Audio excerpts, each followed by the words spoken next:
Jenny Fluent English. Learn smart, speak fluent. Let's start learning together. Hey, Happy New Year. It still feels a little strange saying that out loud. Yeah, it does. It's like, I know it's a new year, but my brain hasn't fully caught up yet. Exactly. Everything around us looks the same. Same place, same coffee, same people. But somehow the calendar changes and we're expected to feel different. And suddenly, everyone online looks so motivated. Yes. New goals, new habits, new life. Meanwhile, we're just sitting here trying to wake up properly. Honestly, I kind of like starting the year this way. Slow, quiet, no pressure. Me too. It feels more real. So, how do you actually feel about the new year? Hmm. If I'm being honest, I feel a mix of things. A bit tired, a bit hopeful, and also a little unsure. That sounds very normal. Last year wasn't bad, but it wasn't easy either. Same here. It was one of those years where you learn a lot, but you're also exhausted by the end of it. Exactly. Sometimes I look back and think, wow, I really carried a lot. Yeah, work, responsibilities, expectations from others and from ourselves. I think that's the hardest part. No one is really forcing us, but we still push ourselves so much. Especially near the end of the year. You start comparing yourself without even meaning to. You see people sharing their achievements, their highlights. And then you look at your own year and ask, did I do enough? That question again. So this year, I decided to ask myself a different question. What question? How do I actually want to live? Not what I want to prove, not what looks good, but what kind of life feels right for me. I really like that. It sounds simple, but it's actually deep. For me, it means having clearer goals in life. Not more goals, just clearer ones. That already feels less stressful. Before, my New Year goals were always very ambitious. Change everything, do more, be better. Same. I used to write long lists and feel very proud of myself. And then by February, reality shows up. Exactly. The motivation disappears and you start feeling guilty. This year, I don't want that cycle anymore. So, what does clear goals mean to you now? It means I want a meaningful life, not a perfect one, just a life where I wake up and don't feel heavy all the time. That makes so much sense. I want to work seriously, but I don't want work to take everything from me. That work life balance everyone talks about, but few people actually have. Yes, I want to come home and still have energy to live, not just recover. That's a very honest goal. I also want to stop rushing so much, rushing to succeed, rushing to improve, rushing to catch up with others. I think many people feel that pressure, And it affects everything, our mood, our health, even how we learn. like learning English. Exactly. Before, learning English felt like another task on my list. Something you should do. Yes. But now I want it to feel more natural, more connected to my real life. Learning English as part of daily life, not as a test. Right. Listening, speaking, making mistakes, laughing about them. Just real English conversations. That approach feels much more sustainable. That's the word. Sustainable. I think that's what we're really talking about here. A life you can actually keep living, not just survive. When you put it that way, the new year feels less scary. It does. It feels more like a continuation, not a restart. A chance to adjust, not to become a completely new person. Exactly. I don't want to change who I am. I just want to take better care of myself. Mentally, emotionally, and even physically. Yes. And I think if we do that, the rest slowly follows. Work feels lighter, learning feels easier, life feels more meaningful. So maybe that's enough for the beginning of the year. Not big promises, just honest intentions. Happy New Year one more time. Happy New Year. Let's take it slowly this year. You know, when you said you don't want to wake up feeling heavy anymore, that really stayed with me. Yeah, because that feeling doesn't come from nowhere. Most of the time, it comes from work. Exactly. Work takes so much space in our lives, even when we're not actually working. Especially in our heads. Yeah, last year there were days when I left work, but work didn't leave me. I know that feeling so well. You're home, but your mind is still replying to emails. or thinking about what you didn't finish. or worrying about tomorrow. And the funny thing is, nobody is standing there telling you to think about it. You just do it automatically. Because somewhere along the way, we learned that being busy means being responsible, And resting means being lazy. which is not true at all. Not true, but very hard to unlearn. Last year, I pushed myself a lot at work. I kept telling myself, just a bit more, just get through this. I said that too, so many times. And then one day, I realized I was tired in a different way. Not just physically. Yeah, mentally tired, emotionally tired. That kind of tired where sleep doesn't really fix it. Exactly. That's when I started thinking seriously about work-life balance. Not as a nice idea, but as something necessary. Same here. Before, work-life balance sounded like something people talk about in books. Or in motivational videos. But when you actually feel burnout coming, it suddenly becomes very real. I remember one evening, I came home, sat on the couch, and just stared at the wall. Not even your phone? Not even my phone. That's when I knew something was wrong. That's a clear sign. I wasn't sad. I wasn't angry. I was just empty. I had that moment too, and it scared me a little. Me too. Because you start asking yourself, is this how life is supposed to feel? And that's a dangerous question if you ignore it. So this year, I don't want to ignore it anymore. What do you want to change? I still want to work hard. I still care about my job, but I don't want my whole identity to be my work. That's such an important point. For a long time, when people asked me, "How are you?" I answered with how busy I was. Same. Busy became my personality. Exactly. But being busy doesn't mean you're living well. Sometimes it just means you're overwhelmed. So now I'm trying to be more honest with myself. In what way? If I'm tired, I admit I'm tired. I don't push just to look strong. That takes courage. It does, because slowing down feels uncomfortable at first. Yeah, it feels like you're falling behind. But behind what? Behind who? Exactly. Most of the time, it's just in our heads. This year, my work goal is actually very simple. Tell me. Do my job well during work hours, and then really stop when the day ends. That sounds simple, but it's very hard. I know, but even trying already feels different. I'm trying something similar. I stopped checking work messages late at night. How did that feel? At first, uncomfortable. I kept thinking I forgot something. Same. But after a while, I started sleeping better. Sleep changes everything. It really does. When you're rested, work feels less scary. And you're less reactive. Yes, small problems don't feel like disasters anymore. That's such an important change. I think a lot of people think personal growth means doing more But sometimes it means doing less. or doing the same things in a healthier way. That's what I want this year, a healthier rhythm. Not rushing, not burning out. Just steady, balanced.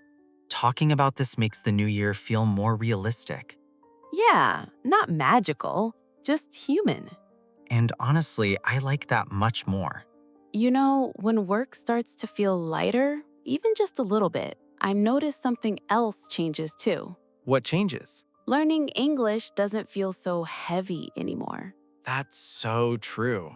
When I'm stressed or exhausted, English feels impossible. Yeah, even listening feels tiring. But when my mind is calmer, I actually enjoy it. Same here. That's why this year, I really don't want to study English the old way anymore. You mean books and pressure and deadlines? Exactly. I don't want English to feel like homework after a long day of work. I used to tell myself I must study English 1 hour every day. And honestly, that sentence alone made me tired. Yes, even before starting. And then when I didn't do it, I felt guilty. That guilt is the worst part. So now I'm trying something different. What are you doing? I'm just letting English exist in my life. I love how you say that. Like, I listen to English while cooking or while driving or even while cleaning the house. Without forcing yourself to understand everything? Exactly. Sometimes I understand a lot, sometimes I don't, and that's okay. That's actually how language is supposed to be learned. Yeah, no one learned their first language by sitting with a textbook. I also started talking to myself in English more. I do that too.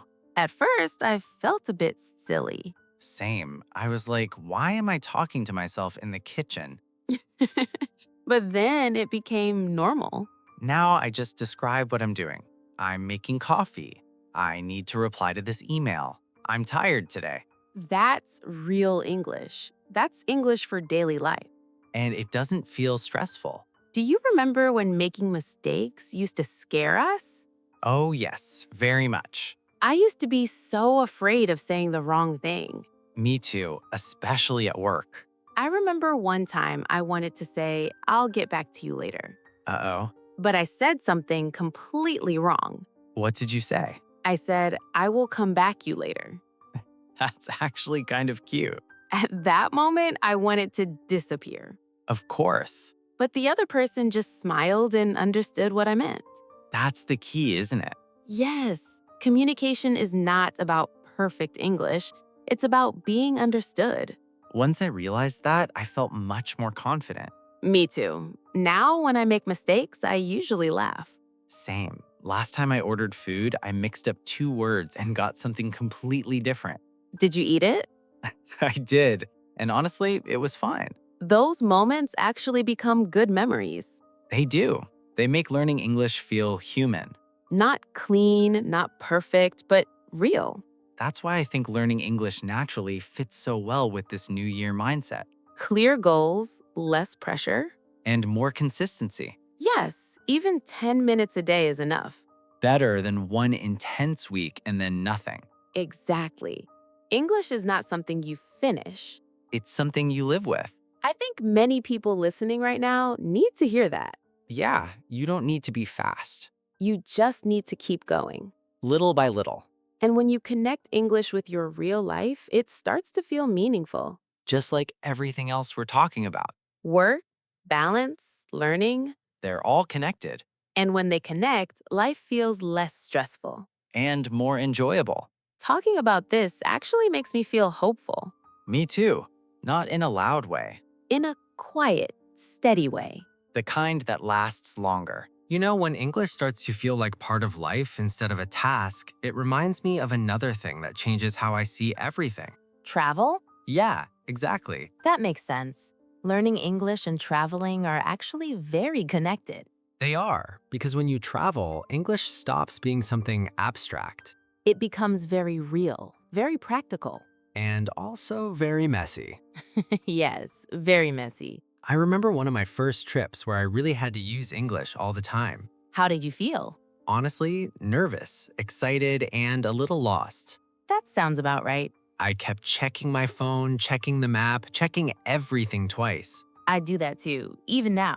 And of course, I still got lost. Of course. I was standing there looking around thinking, okay, this is not where I planned to be. That moment when you realize plans don't really matter anymore. Exactly, so I had to ask someone for help. In English. In very simple English. That's still English. Yeah, and the funny thing is, nobody cared that my English wasn't perfect. They rarely do. They just wanted to help. That's such an important lesson. It really is. Travel taught me that communication is about connection, not perfection. I had a similar experience. Tell me. I once ordered food thinking I knew exactly what I was ordering. Uh-oh. When the food arrived, I just stared at it for a few seconds. Not what you expected? Not at all, but I smiled and ate it anyway. That's the spirit. Those moments actually stay with you longer than the nice photos. They do, because they make you feel alive. Travel does that. It takes you out of your routine. And suddenly you notice things again. The air feels different, the sounds feel different. Even your thoughts slow down. I think that's why travel helps with mental health so much. Yeah, you step away from your normal life and everything looks a bit smaller. Problems that felt huge before don't feel that big anymore. And you realize how much of life happens outside your usual space. That's why this year I want to travel more. Not in a crazy way, No, not chasing countries or photos, just enough to remind yourself that the world is bigger than your worries. and that you are capable of handling new situations. Travel really builds that quiet confidence. The kind that doesn't need to be loud. And when you come back, daily life feels a little different, You appreciate small things more. like your bed, Yes, especially your bed. but also your routines. Yeah, they don't feel like a trap anymore. They feel like something you chose. Talking about travel makes me realize something. What is it? All these things we're talking about, work, English, balance, travel, they're all connected to how we see ourselves. That's true. When you change your environment, even for a short time, you start seeing yourself differently, More capable more flexible. and more open. That's exactly what I want for this year. Me too. A year where I stay open, Open to learning, open to change. and open to enjoying life a bit more. That already sounds like a good direction. It really does. You know, after talking about travel and feeling more open like that, I started thinking about something very simple but very important: What is it? how we treat our bodies in daily life. Yeah, that's something I ignored for a long time. Same here. I used to think taking care of my body was only about exercising or eating well. But it's more than that. Much more. It's about listening. Listening when your body is tired. Listening when your mind feels heavy. Last year, I pushed myself a lot. If I was tired, I drank coffee. If I was stressed, I told myself to be stronger. I did exactly the same thing. And for a while, it works. Until it doesn't. Exactly. Then one day, you wake up and feel tired for no clear reason. That kind of tired that sleep doesn't fix. Yes, that's when I realized something had to change. So what are you changing this year? Honestly, I'm keeping it very simple. I like the sound of that. I just want to move my body more, but gently. Not pushing, not forcing. Exactly. No big promises like I will exercise every day. Those promises never last. This year, if I walk more, that's already good. If I stretch a little, that's enough. I started doing something similar. Short walks, no phone, no music. Just walking and thinking? At first, yes, and honestly, my thoughts were very noisy. Mine are too. But after a while, they slow down. Walking helps with overthinking so much. It really does. Your body moves and your mind follows. That's such a nice way to say it. I also want to read more this year. Me too. I really miss reading. I used to read a lot before bed. Same. Then my phone slowly took that place. Very quietly. Very dangerously. So now I'm trying something small, 10 minutes before sleep. That's perfect. No pressure to finish a book fast. Just enjoying the process. Yes, reading to slow down, not to achieve something. I think that's the theme of this year for me. Doing things to feel better, not to look better. Exactly. This also connects to emotions. Very much. When I'm tired, my emotions get stronger. Same. Small things suddenly feel big I get irritated easily. or sad for no clear reason. So this year, I want to learn how to pause before reacting. That's such an important skill. Not controlling emotions, but understanding them. Yes, instead of saying, I shouldn't feel this way, I try to ask, why do I feel this way? That question changes everything. It makes emotions less scary. And more manageable. I also started writing things down sometimes. Like journaling? Very simple journaling, just a few lines. That sounds doable. I don't want habits that feel like homework. If it feels like homework, I won't keep it. Same. This year feels different because I'm not trying to become someone else. You're just trying to take better care of who you already are. Exactly. Talking about this makes me feel very grounded. Me too. It feels like we're building something slowly, Not a perfect life, but a healthier one. with more awareness. And more kindness. You know, after talking about all of this work, English, travel, habits, emotions there's one thing that keeps coming back to my mind What is it? gratitude. Yeah. That word sounds simple, but it's actually very deep. It is. For a long time, I only thought about gratitude when something really good happened. Like big achievements. Exactly. or when life finally felt easy for a moment. But most days are not like that. Most days are just normal. Work days, busy days, quiet days. And before, I didn't really notice them. I didn't either. I was always waiting for something better. Waiting for the weekend, waiting for a break, waiting for life to feel different. And while waiting, we miss what's already here. Yes, this year I really want to change that How? by noticing small things more. Not in a forced way, just gently. Like what? Like waking up and realizing I slept well, or drinking coffee slowly instead of rushing, or having a quiet conversation like this.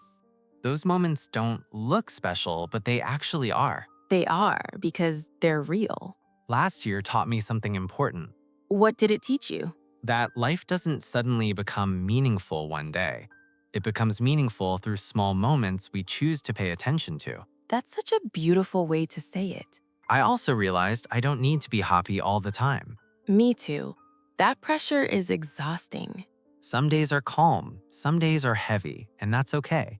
I think accepting that already makes life lighter. Yes, it takes away the feeling that something is wrong with you. This year, I want to be more gentle with myself. That's a really good goal. If I feel tired, I rest. If I feel lost, I slow down. I don't need to have everything figured out. That's something many people need to hear. We don't need a perfect plan for the whole year. We just need a direction. A direction that feels right. For me, that direction is living with more intention, Doing things because they matter to me, not because I feel pressured. learning English because it helps me connect, not because I'm afraid of falling behind. Working because I care, not because I want to prove my worth. Traveling because it opens my mind, not because it looks good online. That's what a meaningful life looks like to me, Not loud, not perfect, but honest. and sustainable. When I think about this new year now, I don't feel stressed. Me neither. I feel calm. And hopeful, Not the kind of hope that expects everything to be amazing, but the kind that believes things can slowly get better, step by step. day by day. So maybe instead of making big promises this year, We just make one small wish, to live with a little more awareness a little more balance and a little more gratitude for where we are for who we are becoming. and for the life we're living right now. So, Happy New Year. Happy New Year, May this year be kind to you. and may you be kind to yourself. That's probably the most important one. It really is. Thanks for watching. Subscribe and follow Jenny Fluent English for more English learning videos. See you in the next video.